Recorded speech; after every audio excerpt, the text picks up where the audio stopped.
दोस्तों, जिसका डर था और जो मैं आपको इशारा कर रहा था वो ही साबित हो गया है। अब हजरात, मैंने आपसे कहा था कि जो यमन के अंदर यूएई घुस रहा है और यूएई जिस तरह से इजराइल के साथ है, हो ना हो ये खेल भी इजराइल और यमन मिलकर खेल रहे होंगे।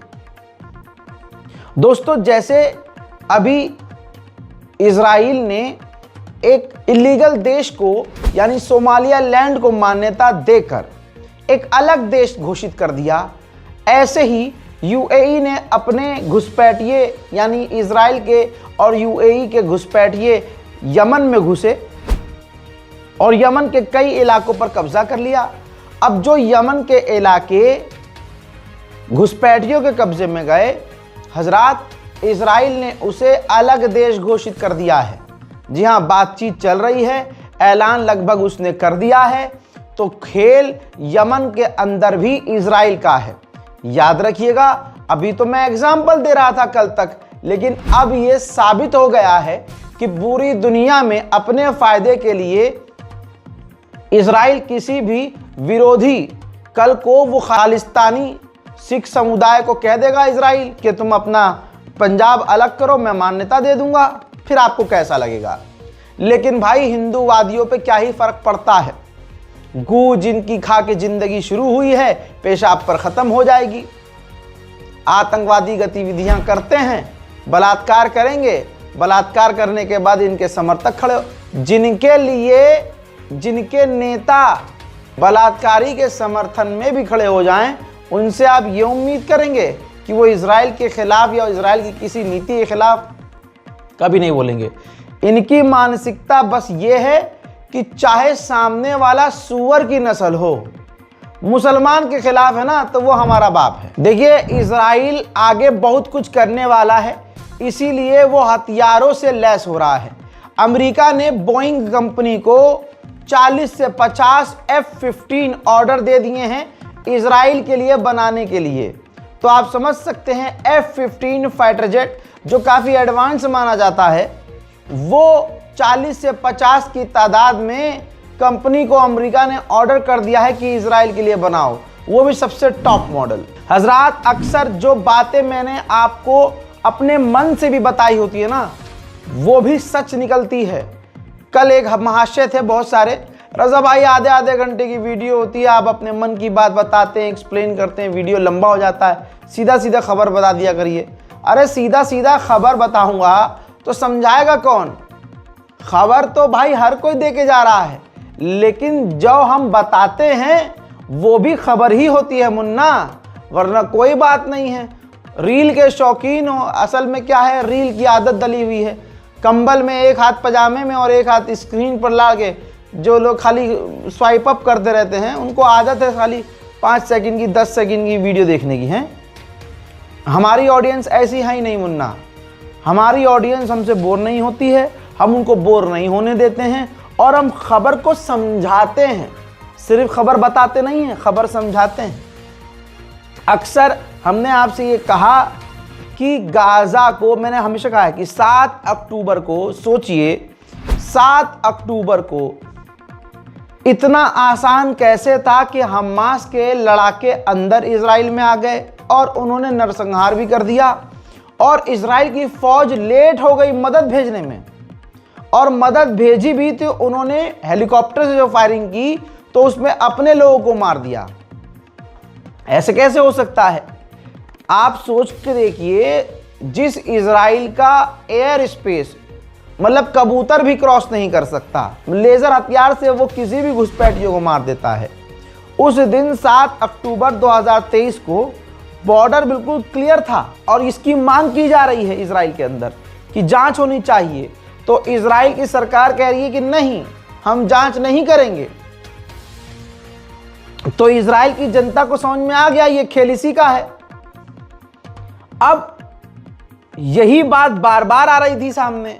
तो ये है मूसाद के पूर्व चीफ, पुराने मूसाद के चीफ हैं।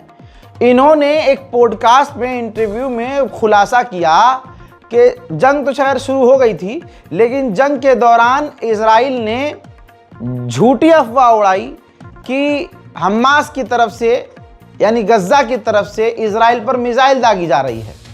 एक फेक अलर्ट जारी किया, कई ऐसे झूठ बोले जिसमें यह बताया कि हमास हमला कर रहा है, गज्जा हम पर हमला कर रहा है, और उसको बहाना बनाकर गाजा को पूरी मिटाने की साजिश रची गई। यानी खुद से शोर मचाया, अरे अरे हमास हमला कर रहा है, हमास हमला कर रहा है, ओ माय गॉड, हमें कुछ न करना, हमें तो कुछ करना पड़ेगा, हमास को मिटाना पड़ेगा। और ये सारी सिचुएशन फर्जी बनाकर आज गाजा को मिटा दिया है। ये कौन कह रहा है? मैं नहीं कह रहा हूं, ये इजराइल का पूर्व मूसाद का चीफ कह रहा है। उधर इजराइल ने गाजा को पूरी तरह से मिटाने की कसम खा ली है। ह्यूमैनिटेरियन एड को कल ब्लॉक किया। 37 मेडिकल जो वर्कर्स टीम है यानी मेडिकल टीम है 37, जो कि इंसानियत के लिए अपनी एजेंसियां चलाती हैं और जहां भी ज़रूरत पड़ती है मेडिकल की टीम भेजती हैं, जिसमें इन 37 ऑर्गेनाइजेशन में डॉक्टर्स विदाउट बॉर्डर्स का भी ऑर्गेनाइजेशन है। इजराइल ने इन 37 ऑर्गेनाइजेशन को, मेडिकल टीम को ब्लॉक कर दिया है, बैन कर दिया है, जो गाजा में काम नहीं कर सकते। तो आप समझ सकते हैं इजराइल क्या चाह रहा है। इजराइल ये चाह रहा है कि मैंने जितने मारे हैं और अभी भी मार रहा हूं, और मदद ना भेजकर भूख प्यास से लोगों को गाजा में तड़पा तड़पा के मार दूं, और जो घायल हैं, इलाज की जिनको ज़रूरत है, उनको इलाज ना मिले, वो वैसे ही मर जाए। हजरत, कल भी इजराइल ने कई बच्चों को गोली मारी, और आज भी इजराइल ने गाजा के इलाके में ओपन फायरिंग की, जिसमें एक बच्चे की शहादत हो गई। खुल्लम खुल्ला इजराइल को फ्री हैंड अरब ने दे दिया है।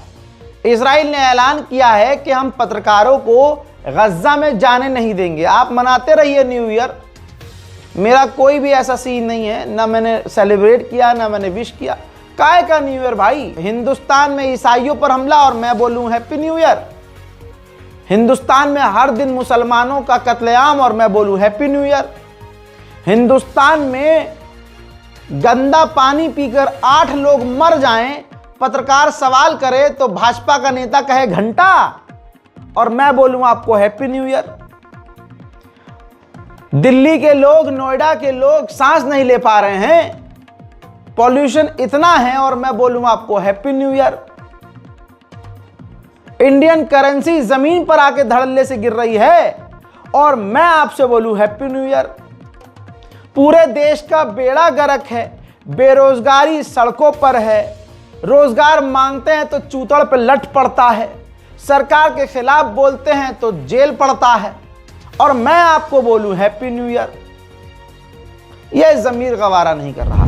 इजराइल के प्रधानमंत्री नेतन्याहू ने जो फिलिस्तीन के वेस्ट बैंक में घुसपैठ कर रहे हैं, कत्ल कर रहे हैं, फिलिस्तीनियों के घरों में आग तक लगा रहे हैं, क्या क्या नहीं कर रहा मैं रोज दिखा रहा हूं, उसकी जस्टिफिकेशन देते हुए कहा है नेतन्याहू ने कि ये कोई बड़ी बात नहीं है, इसको मीडिया बड़ा करके दिखा रहा है।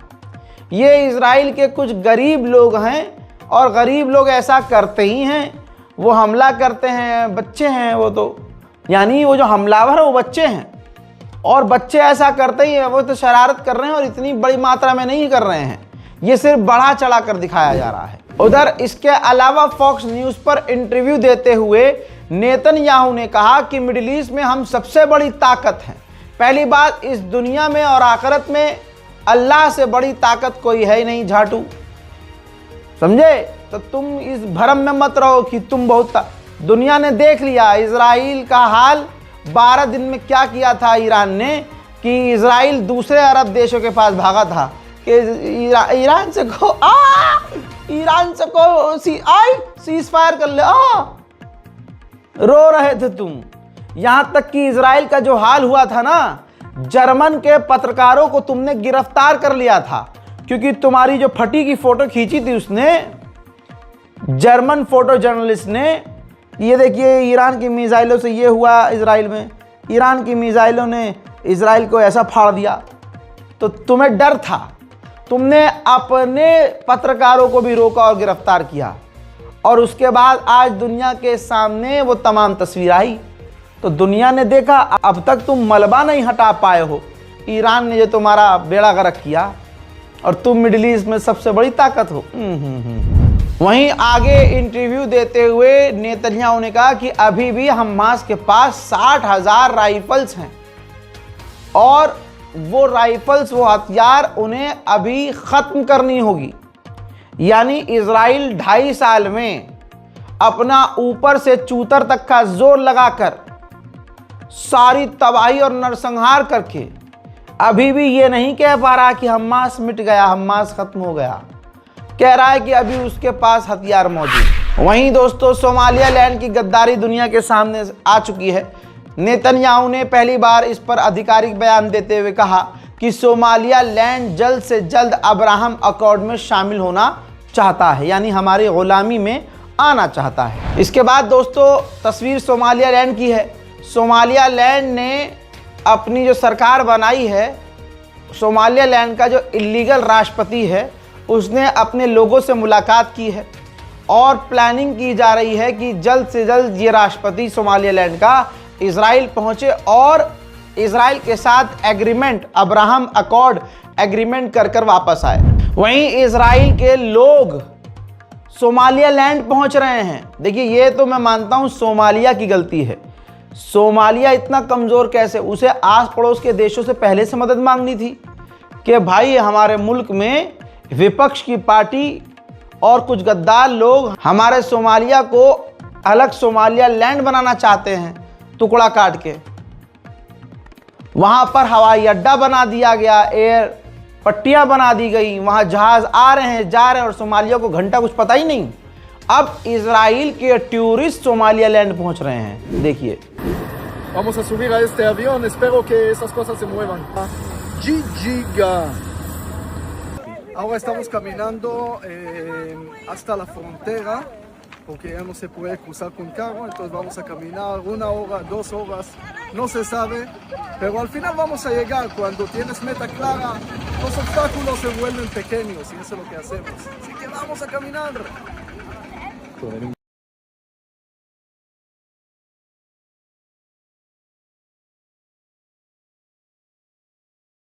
सोमालिलैंड रबोताई। हजरात यूएई रोज के लिए एतिहाद एयरलाइंस अपनी 6 एयरलाइंस को रोज के लिए 6 जहाज रोज इजराइल के लिए, तेल अवीव के लिए शुरू कर रहा है। रोज तेल अवीव जाएंगे और तेल अवीव से यूएई जाएंगे वापस। तो आप समझ सकते हैं दुनिया में सबसे बड़ा साथी इजराइल का अगर इस वक्त कोई है तो वो यूएई है।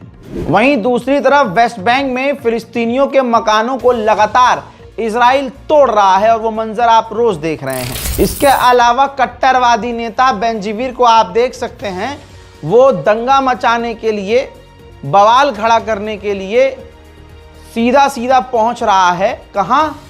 अरब के इलाकों में, यानी फिलिस्तीन के इलाकों में, और वो पूरी ताकत से जा रहा है, फौज और पुलिस के साथ जा रहा है, बवाल कर रहा है।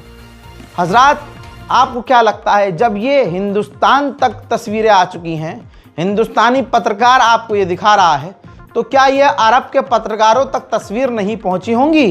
क्या ये अरब, सऊदी अरब, यूएई तक नहीं भाई ये सबको पता है, अरब को पता है और अरब की मर्जी से ये हो रहा है। वहीं नेतन्याहू ने डोनाल्ड ट्रंप से अलग से इस मुद्दे पर बात की है कि मेरे खिलाफ इजराइल के अंदर जो करप्शन चार्जेस चल रहे हैं आप उसमें माफ़ी दिलवाइए, हमारे राष्ट्रपति को धमकी दीजिए। हजरत मोहतरम इजराइल को ठंडी चेतावनी दी है तुर्की के राष्ट्रपति रजब तैयब एर्दोगान ने।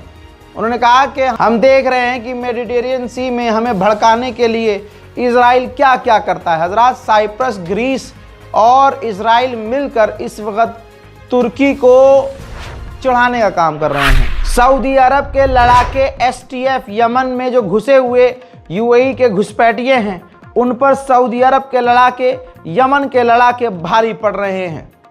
सऊदी अरब के इन्वॉल्वमेंट के बाद एसटीएफ यानी जो घुसपैठिए हैं यमन के अंदर यूएई वाले, वो कई इलाकों से पीछे हटे हैं। सबूत मैं आपको दिखा रहा हूं इलाके से निकलते हुए का वीडियो देखिए।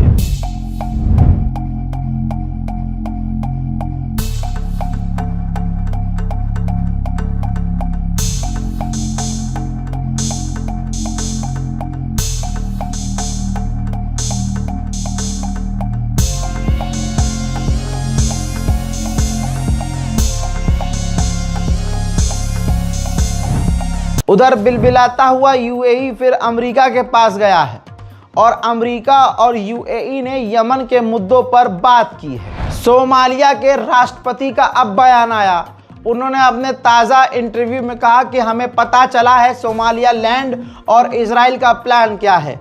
सोमालिया लैंड को वो मान्यता देकर अपने अब्राहम अकॉर्ड में शामिल करना चाहता है और लाल सागर पर इजराइल पूरा कंट्रोल कब्जा चाहता है हजरात। और उन्होंने बताया कि तीसरी बात हमें ये पता चली है कि सोमालिया लैंड राज़ी है और दोनों के बीच, इजराइल और सोमालिया लैंड के बीच ये डील है कि गाज़ा और फ़िलिस्तीन के सारे लोगों को सोमालिया लैंड में इजराइल लाकर बसाएगा। उधर सोमालिया लैंड के लोगों ने सिर्फ कौम के साथ नहीं, दीन के साथ नहीं, बल्कि पूरी दुनिया के साथ गद्दारी कर दी है, अपनी ज़ात के साथ। ये देखिए सोमालिया लैंड की नकली मुसलमानों को देखिए, जिन्होंने कुरान के ख़िलाफ़ जाकर दुश्मन दीन से डील कर ली और आज अपने आप को आज़ाद समझ रहे हैं। इन तस्वीरों को दोस्तों नज़र में याद रखिएगा। हो सकता है ये वीडियो आपके फ़ोन में सेव ना रहे, लेकिन इन तस्वीर को जो मोहम्मद रज़ा आपको दिखा रहा है दिमाग में बसाइएगा और सिर्फ उंगली पर 1-2 साल गिन लीजिएगा। 1-2 साल के बाद ही यही कुत्ते की तरह ना रोए, यही सोमालिया लैंड के मुसलमान इजराइल के द्वारा ना पीटे गए तो भाई मुझे आप कुत्ते की औलाद समझना, लिख लो इसको। वहीं इजराइल की फौज में कोई इजरायली शामिल होना नहीं चाहता। ये तमाम खबरें आपसे दबाई जाती हैं जो रज़ाग्राफी आपको दिखाता है। हजरात अब इजराइल के खिलाफ और प्रदर्शन बढ़ चुके हैं, खासकर इस मुद्दे पर कि हमें सेना में शामिल नहीं होना। देखिए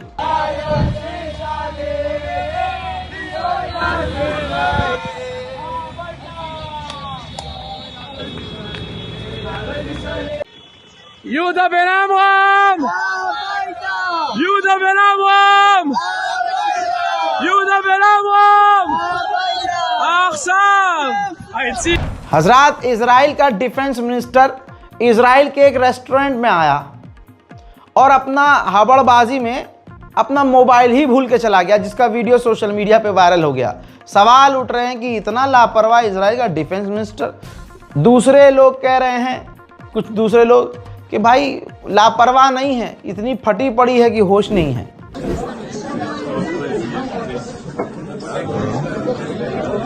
दोस्तों रिकॉर्ड के अनुसार, आंकड़ों के अनुसार गाजा की 10% जो आबादी है वो खत्म हो चुकी है, मिट चुकी है। अल्लाह अकबर। जहां आपका पसंदीदा जोलानी इजराइल से डील करना चाहता है, वहीं नेतन्याहू ने मुंह में मुद्द दिया है, कह दिया है कि आधे से ज़्यादा सीरिया की फ़ौज जिहादी है, हमारे खिलाफ है। लीजिए कर लीजिए। मैं आपसे कह रहा हूं, जैसा हिंदुस्तान के मुसलमान अपना गला भी काट रहे हैं तब भी हिंदू उन्हें अपना नहीं मान रहे हैं, ऐसे ही सीरिया की फ़ौज भी, जोलानी भी अपनी नुन्नी काट दे या गला काट दे तो नेतन्याहू अपने लिए ख़तरा ही मानेगा। देख लीजिएगा यही होगा। हजरात आपको बहुत बड़ा खुलासा बता रहा हूं। इंटेलिजेंस का खुलासा यह है कि बशर अल असद जो सीरिया की पूर्व सरकार है, उसके ऑफिशियल्स रिक्वेस्ट करके इजराइल से इजराइल आए और इजराइल के ऑफिशियल से उन्होंने मुलाकात की और कहा कि सीरिया के अंदर जो माइनॉरिटीज़ हैं, जो अलवी समुदाय के लोग हैं, जिन पर सीरिया की नई गवर्नमेंट हमला कर रही है, आप उन्हें बचाइए, जिसके बदले आप जो चाहेंगे हम आपको वो देंगे और आपका साथ देंगे। ये अंदर का खुलासा हुआ है। हालांकि रशिया से भी बशर अल असद के लोगों ने मांग की थी कि आप अलवी लोगों को बचाइए, प्रोटेक्शन दीजिए, लेकिन रूस ने प्रोटेक्शन देने से इनकार कर दिया। मिडिल ईस्ट डिटेल रिपोर्ट में अभी के लिए इतना ही। नए साल में इतने पगला मत जाइएगा कि जो देश में हो रहा है, जो दुनिया में हो रहा है, वो आप भूल जाइएगा। अपना ख्याल रखिए, अपने आप पर काम कीजिए। न्यू ईयर का मज़ा तब है जब आप अपने लिए कुछ अच्छा करें। केक काट कर, पार्टी कर कर, पैसा उड़ाकर, फालतू में अपने आप को नुकसान पहुंचाकर, रिस्क लेकर, स्टंट दिखाकर, गाड़ियां दौड़ाकर, इन सब से न्यू ईयर में क्या ही मज़ा। सच में अगर आपको कुछ करना है तो अपने आप पर काम कीजिए। बाकी काहे का न्यू ईयर मैंने आपको बता ही दिया है। देश भर में क्या चल रहा है नज़र रखिए, देखिए। गाज़ा में इतना बुरा हाल है, मदद जा नहीं पा रही है, मेडिकल भी बंद हो गया है, दवाइयाँ नहीं पहुँच पा रही है, खाना पानी नहीं भेजा जा रहा है, इजराइल पूरी तरह से ब्लॉक कर रहा है। और ऐसे में जो रास्ते हमारे पास हैं हम उनका इस्तेमाल कर रहे हैं। इसीलिए आपसे कह रहा हूँ कि इस अकाउंट डिटेल का इस्तेमाल कीजिए, इस बारकोड को स्कैन कीजिए, या अकाउंट डिटेल है, IFSC कोड है, डायरेक्ट बैंक ट्रांसफ़र करके गाज़ा और फ़िलिस्तीन की मदद के लिए आगे आइए। कम से कम इस नियत से तो आगे आइए कि वहाँ जो बच्चे भूखे प्यासे हैं उनको पानी और खाने का इंतज़ाम अगर हम कर दें तो यही हमारे लिए बड़ी बात होगी। इस रिपोर्ट को शेयर ज़रूर कीजिएगा। जय हिंद।